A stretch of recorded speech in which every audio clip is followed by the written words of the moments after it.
Welcome to quicktechie.com, Palo Alto Networks, Network Security Generalist Certification Training. Let's dive into next module. Implementing Enterprise Security Controls. Implementing Enterprise Security Controls is about setting up rules and systems to protect sensitive information and control how people use cloud applications inside your company network. First, we look at Configure Enterprise DLP. DLP stands for Data Loss Prevention. Imagine you have important company secrets or customer information, like credit card numbers or employee records. You don't want these to accidentally leave your network. Configuring DLP means you tell the security system what this sensitive data looks like. These are data patterns or profiles. For example, a pattern for credit card numbers might look like certain sequences of digits. Then, you create policies, which are rules. These rules say what happens if the system sees this sensitive data trying to leave. A policy could be to block it, send an alert, or encrypt it. It's like setting up a security guard at the door specifically looking for certain secret documents and stopping them from being taken out without permission. Next is Configure Enterprise SaaS Security. SaaS means software as a service. These are applications you use over the internet, like email, Office 365, file sharing, Box, or customer management, Salesforce. Your employees use these. Configuring SaaS security, often using something called CASB, Cloud Access Security Broker, helps you see which cloud apps people are using, control what they can do in those apps, and protect data stored there. For instance, you might have a policy that prevents employees from uploading confidential documents from the company network to a personal free file sharing service like Dropbox, or maybe it allows using the company's approved Box account but prevents sharing certain files externally. It gives you visibility and control over these cloud tools your business relies on. Finally, CDSS context explains how cloud-delivered security services help with DLP and SaaS security. Think of CDSS as smart security tools that run in the cloud. They use information gathered from many places to make your DLP and SaaS security better. They provide updated threat intelligence and advanced analysis that your local system might not have. This helps the security system recognize new types of sensitive data or new ways people might try to misuse cloud apps, making your protection smarter and more effective. They enhance how your policies are enforced and how sensitive information is identified. Configure Enterprise DLP. Configuring Enterprise DLP, or Data Loss Prevention, is like setting up a security system to make sure sensitive company information doesn't accidentally leave your network. First, you need to tell the system what kind of data is sensitive. This is done by defining data patterns or profiles. Think of a pattern as a recognizable format. For example, a pattern for credit card numbers looks a certain way, like 16 digits with specific starting numbers. A pattern for a social security number in the US is 3 digits, a hyphen, 2 digits, a hyphen, and 4 digits. You can also create profiles, which are groups of patterns, maybe combining patterns for customer names and credit card numbers found together. You teach the system what your secrets look like. Once the system knows what sensitive data looks like, you define policies. Policies are the rules. You create rules that say what the security system should do when it detects this sensitive data trying to go somewhere it shouldn't, like being sent in an email outside the company, uploaded to a public website, or copied to a USB drive. For example, a policy could be, if a document contains more than 10 credit card numbers and someone tries to email it outside the company, block the email and send an alert to the security team. Another policy might be, if a single credit card number is detected in an instant message, just log the event and maybe warn the user. You decide the rules based on how sensitive the data is and where it's trying to go. The main goal of configuring DLP is to prevent sensitive data leaks over the network. It acts as a safeguard to protect your company's valuable and private information from being lost or stolen, either accidentally or intentionally, as it moves through your network. It helps you control where your sensitive data can and cannot go. Configure Enterprise SaaS Security. Configuring Enterprise SaaS Security is about making sure that when your company uses online software services, like web-based email or file sharing. You can control how they are used and keep your data safe. SaaS stands for Software as a Service, and these are applications like Microsoft 365 for email and documents, or Box for file storage that you access over the internet. To manage the security of these apps, we often use tools called CASB controls. CASB stands for Cloud Access Security Broker. Think of a CASB as a checkpoint or a security guard that sits between your employees and the cloud applications they are using. Setting up these CASB controls helps you achieve three main things. 1. Visibility. This means you can see exactly which SaaS applications your employees are using. Are they only using the approved company email system, or are they also using other personal file sharing apps for work data? CASB gives you a clear view of all this activity, showing you who is using which app and what they are doing, like uploading files, downloading data, or sharing information. It's like having cameras everywhere to see what's happening. 2. Security. Once you see what's happening, you can set rules to protect your data within these apps. For example, you can configure CASB to prevent sensitive documents from being uploaded to an unapproved cloud storage service. You can also scan files stored in your approved cloud storage for malware or viruses. It helps enforce your company's security policies even when the data is not inside your own physical network. 3. Governance. This is about controlling how approved SaaS applications are used according to your company's rules and policies. For instance, you can set a policy that prevents users from sharing certain types of files, like customer lists, externally from the company's approved file sharing service. You can also make sure that settings within the SaaS apps, like sharing permissions, meet your company's standards. It helps you manage the usage of these cloud apps so they follow company guidelines and legal requirements. In short, configuring Enterprise SaaS Security with CASB controls is about getting control, seeing what's happening, and applying your security rules to the online applications your business uses every day. CDSS context. CDSS context helps us understand how special security services that live in the cloud, which is like the internet outside of your company, make your data loss prevention, DLP, and SaaS security stronger and smarter. CDSS stands for Cloud Delivered Security Services. Think of it like having extra security experts and advanced tools available to you instantly over the internet, without needing to install everything yourself.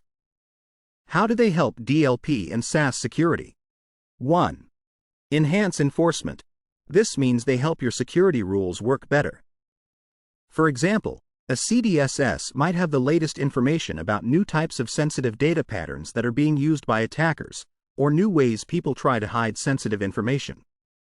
Your local DLP system can use this up-to-date information from the cloud service to be more effective at stopping leaks. For SaaS security, CDSS can help enforce policies even when employees are not on the main company network, maybe when they are working from home and directly accessing a cloud app. 2. Enhance intelligence.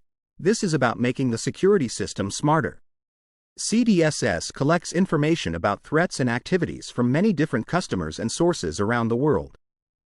This large amount of data, analyzed in the cloud, helps identify new risks much faster.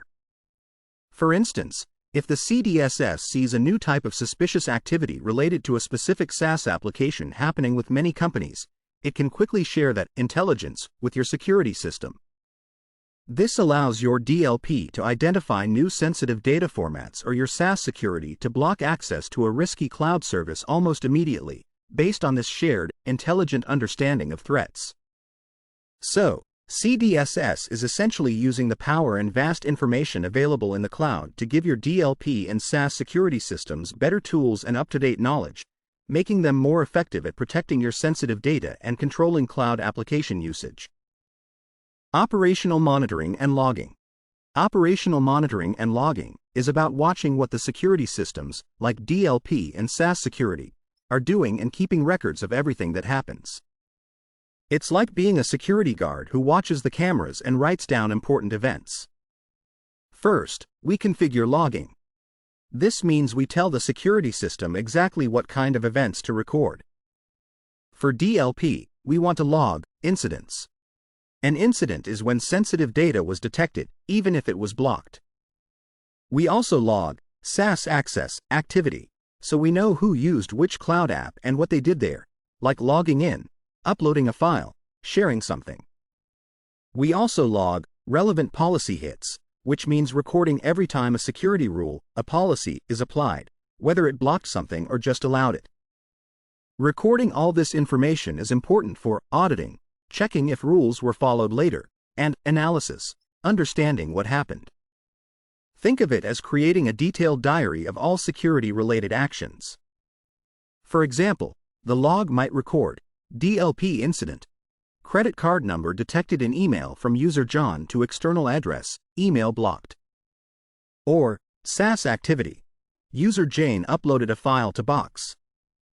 Next, we monitor alerts and reports.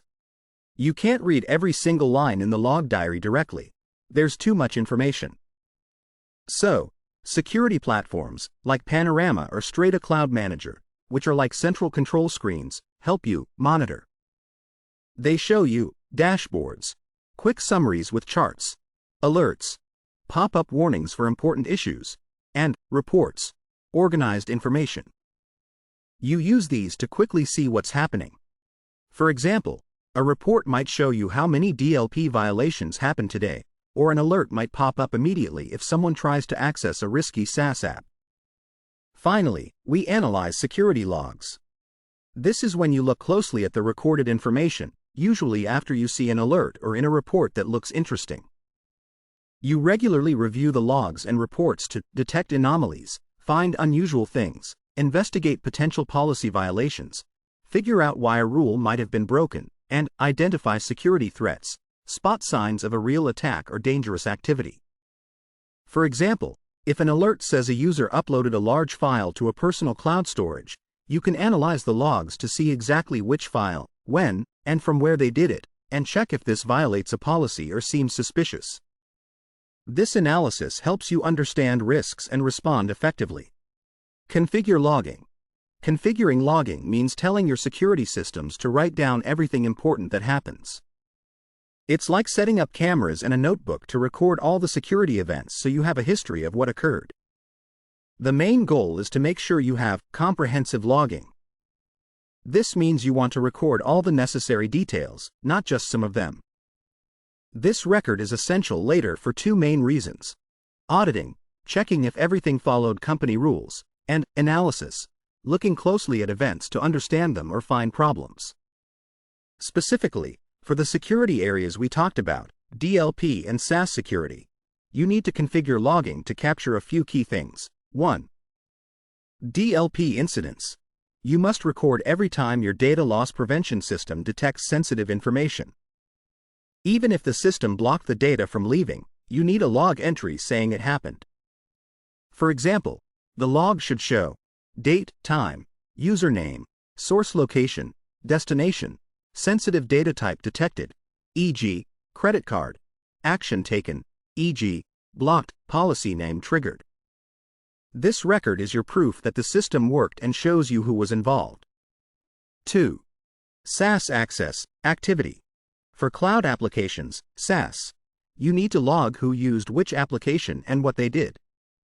This could include when someone logged into a service like Box, when they uploaded a file, when they shared a document, or when they tried to delete something. A log entry might look like date, time, username, SaaS application, e.g., Box, activity type, e.g., file upload, file name, result, e.g., success. This helps you see how people are using the cloud apps and if they are doing anything risky. 3. Relevant policy hits. Every time a security rule you set up, a policy, is triggered, you should log it. This is true whether the policy blocked something, allowed it, or just monitored it. Logging policy hits helps you see which rules are being used most often and how your security policies are affecting user actions. For instance, a log could say, date, time, username, policy name, e.g., block external file share, action, e.g., block, reason, e.g., sensitive file detected. By configuring your security system to record all these specific types of events, you create a complete picture of security activities related to data loss prevention and cloud application usage. This record is vital for investigating issues, proving compliance, and understanding your security posture over time. Monitor alerts and reports. Monitoring alerts and reports is like having a security control room where you watch screens and read summaries to see what's happening with your security systems in real time or shortly after events occur. You use special tools called security management platforms for this. Examples are Panorama or Strata Cloud Manager in the Palo Alto Networks world. These platforms are like central consoles that collect all the information, the logs we just talked about, from your different security devices. These platforms help you monitor by providing different ways to look at the information. 1. Dashboards. These are like quick summary screens with charts and graphs. They give you a high-level overview of what's happening right now or recently. For example, a dashboard might show you the number of DLP incidents detected today, or a map showing where unusual SaaS access attempts are coming from. They help you see trends and potential problems at a glance. 2. Alerts. These are immediate notifications for important or urgent events. If something happens that needs your attention right away, like a high-severity DLP violation or suspicious activity in a critical SaaS application, the system sends an alert. This is like an alarm bell ringing in the control room. You configure the system to send alerts based on rules you set, e.g., alert me if more than 5 credit card numbers are detected in an email. 3. Reports. These are organized summaries of events over a specific period, like a day, week, or month.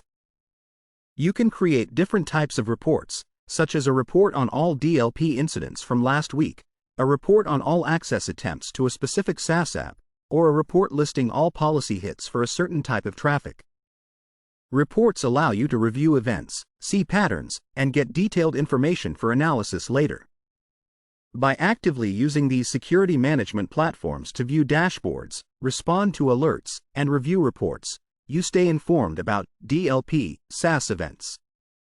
This means you are constantly watching for sensitive data leaks being detected or activities happening within your cloud applications, allowing you to quickly spot anything unusual or potentially dangerous. It's your way of keeping an eye on the security protection systems you've put in place. Analyze security logs. Analyzing security logs is like being a detective who looks at all the notes and records from the security guards, the logs and reports, to understand what really happened and if there's a problem. You do this by regularly reviewing the detailed records, the logs, and the summaries, the reports, that were collected from your security systems, like the DLP and SaaS security tools. The purpose of this analysis is to find 3 main things. 1. Detect anomalies. This means finding things that are unusual or don't look normal. For example, if one employee who usually only sends small emails suddenly tries to email a very large file containing sensitive data to an outside address, that's an anomaly. Your logs and reports help you spot these unusual activities that might not be direct violations but could be suspicious. 2. Investigate potential policy violations. When you see an alert or a report about a rule being broken, a policy hit, you need to look closer at the logs to understand exactly what happened. For example, if you get an alert that a DLP policy was triggered because sensitive data was sent in an email, you would look at the logs for that specific event. You'd find out who sent the email, who it was sent to, when it happened, and exactly what sensitive data was detected. This investigation helps you understand why the policy was violated and if it was accidental or intentional. 3. Identify security threats. By reviewing logs, you can find signs of actual attacks or dangerous activities. For instance, logs might show many failed attempts to log into a SaaS application, which could mean someone is trying to guess passwords.